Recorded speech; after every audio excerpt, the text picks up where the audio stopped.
मैं समाजवादी पार्टी से जुड़े हुए मित्रों से कहना चाहता हूं, भारत की विरासत पर आप गौरव की अनुभूति नहीं करते? कम से कम जिनके नाम पे आप राजनीति करते हैं उनके विचारों को ही मान लेते। डॉक्टर राम मनोहर लोहिया ने इस बात को कहा था कि भारत की एकात्मता के 3 आधार हैं, श्री राम, श्री कृष्ण और शिव शंकर, भगवान शिव।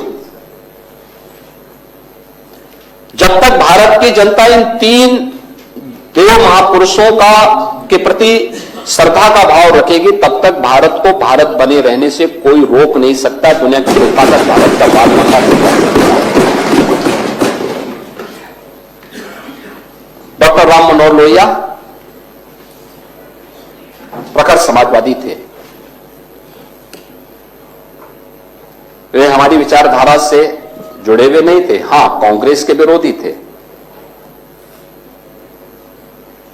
अपने मुद्दों पर लड़ते थे।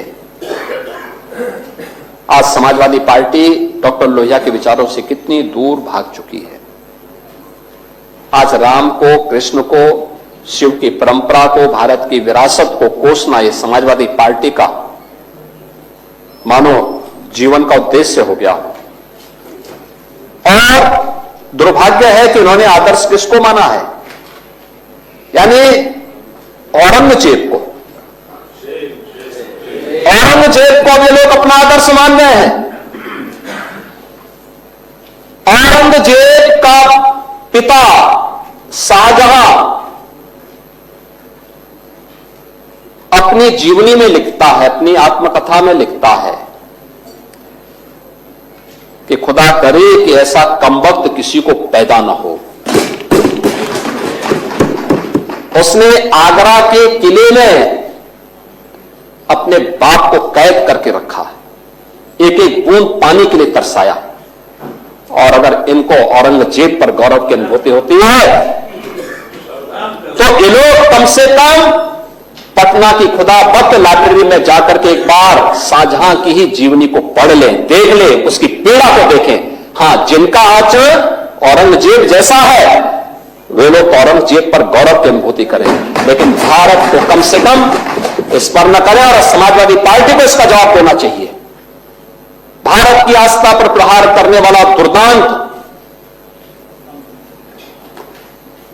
धर्मांत, क्रूर शासक, उसको समाजवादी पार्टी आदर्श मानती है।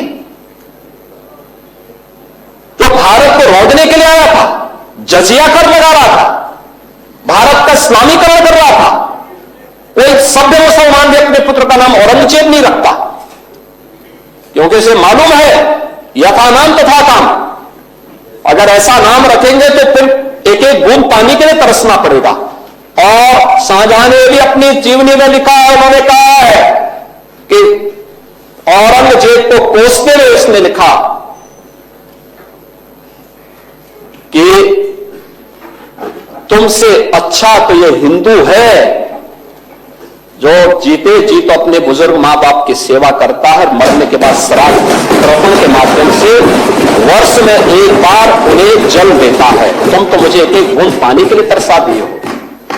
अब समाजवादी पार्टी यह तय करे, एक पटना की खुदाबख्त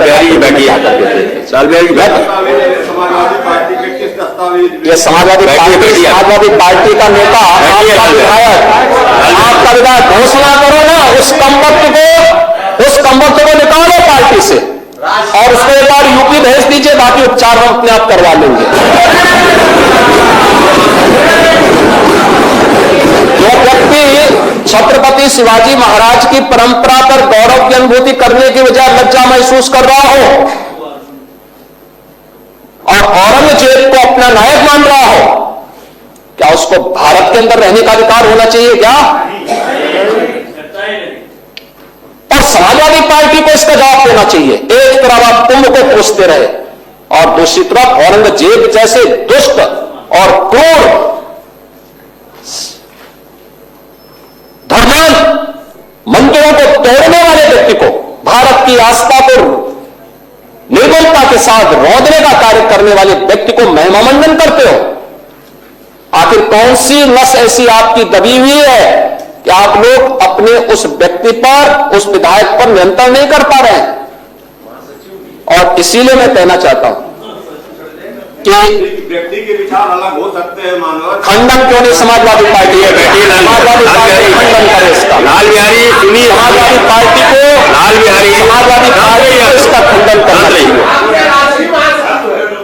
समाजवादी पार्टी को इसका खंडन करना चाहिए और समाजवादी पार्टी को इसको बाहर निकाल देना चाहिए, निकाल देना चाहिए बाहर, या यहां बुलाइए सम्मेलन में। उत्तर प्रदेश तो ऐसे लोगों का उपचार करने में बहुत देरी नहीं करता है।